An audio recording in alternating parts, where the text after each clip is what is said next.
Alright. Hey guys, another video. It's kind of a random video, but might be useful to some people because I experienced this the other day. I'm going to segue into it, but first, in my other video, I was talking about how fixed incomes versus, non-fixed incomes. Like, obviously, fixed income is rent. Uh, Subjective incomes, as I call it. I don't know if that's a term, but where you can control it would be like utilities. So like, sorry, I'm sweating so bad. It's so hot out. It's, by the way, it's for people that live in America. It's 92 out with the heat index. And I'm sunburned. I went to the beach the other day, but anyways, 111 out right now, and I want to go work out, but it's just too. You gotta wait till after 4 o'clock at least. It's just way too hot. Anyways, I was talking about how you can control like what you spend. Besides rent, like for example, I said, I don't use my AC that often. I use my fan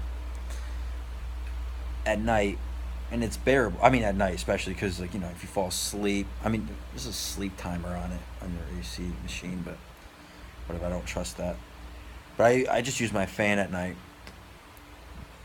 and it's bearable. I mean, I'm really heat sensitive, as you can tell. I'm sweating red and just got home, but it's bearable. I mean, but usually I wake up in the middle of the night and I'll get some water. I'll drink some water, cold water. I always have cold water in there, always. And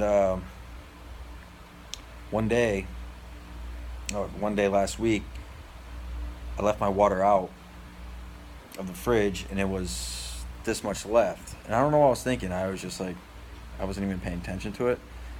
But I'm on my phone and then I go to sleep. Usually I watch some videos on YouTube or something like that, and I go to sleep.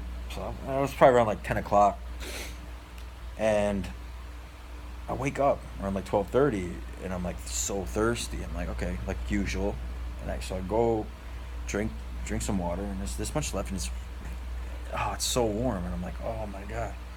It's like, what do I do? And where I live is okay. So you have the apartments one way. So like my doors, it's a screen. It's a sliding door, glass sliding door, and then the gate is perpendicular to it, so it's like a 90-degree angle.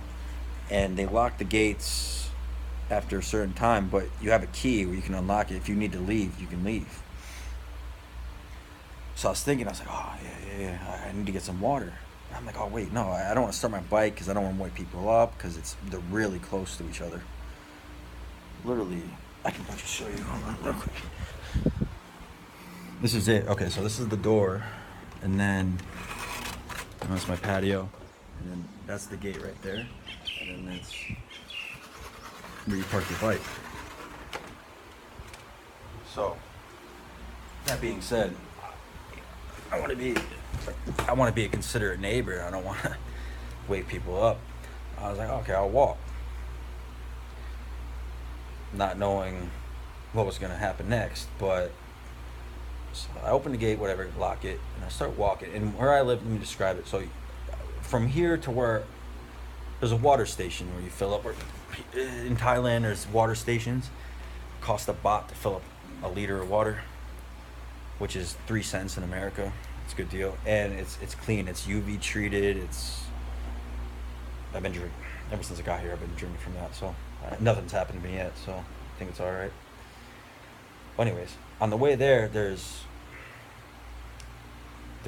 just been recently cleared out land where there must be like maybe condos or houses or whatever they're building, because where I live it's getting developed because it's on the beach, and it's a fishing town, but it's been bought out. All the land's been bought out by people like to build condos and money maker, whatever.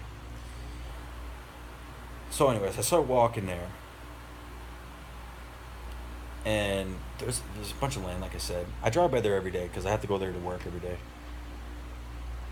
And Yeah, I see. There's wild dogs everywhere in Thailand. I don't think of anything. I'm just like, whatever. I see him. I see him. Not a big deal. They've never bothered me. I fed them a couple times. Whatever. Walking there at night, and there's this. They start digging out this piece of land, and there's this big dirt mound.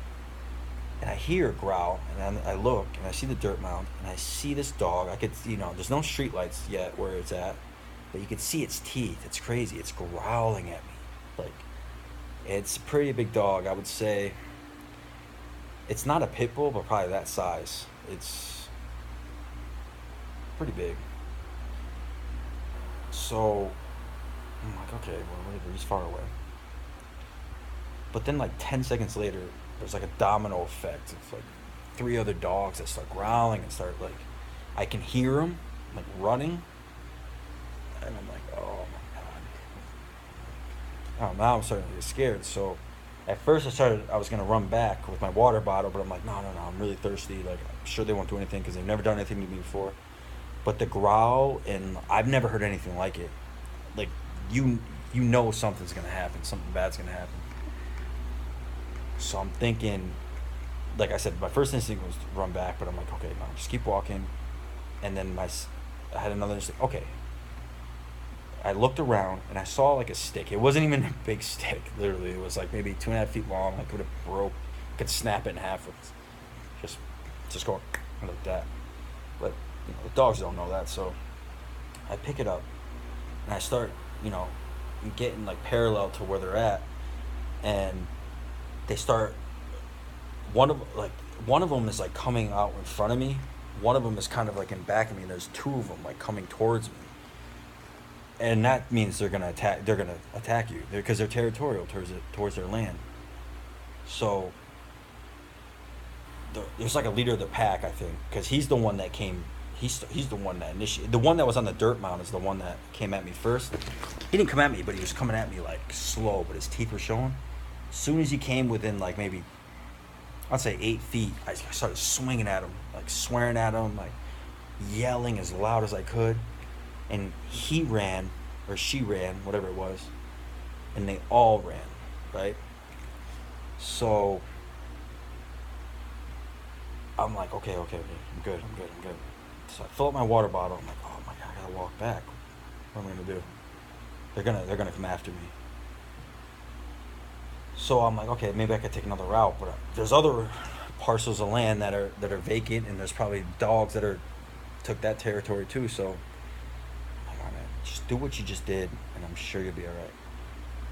So I walked back, and literally they were like maybe 30, 40 yards away. That dog was still on the mound, just growling at me, but they didn't come at me. They were just growling at me and barking at me, and so I walked back, didn't turn my back towards them or anything, didn't run, didn't panic, just acted calm, even though I was scared out of my. I've never been so scared in my life. So my advice is, if you wild dogs, when it comes to that, I mean, someone actually told me that too when I came to Thailand. They were like, if you ever get approached by a pack of wild dogs, don't ever turn your back towards them and don't ever run. Don't ever do that because they will. That's when they attack. It's like where I'm from. If you ever see well, there's not many bears where I'm from, but if you ever see a wild animal like a bear or anything, don't ever turn your back. Don't ever run. Act big, yell loud, like charge. I mean, I've seen videos of like people going after, like charging bears, and they run, even though the bears could easily destroy them. Same with these dogs. These dogs could have killed me if they wanted to. Literally, if they all attacked me. I mean, but I'm a big enough guy. I think that I'm not huge. I'm not a big dude, but I'm 5'10", 165 pounds. These dogs each were probably like maybe like 60 pounds, maybe 50, 60 pounds, 60 to 70 pounds, somewhere around there. They're like a pit bull. They weren't pit bulls, but they were like the size of pit bull. They look like. So, I mean, I probably look big to them. So that's my advice.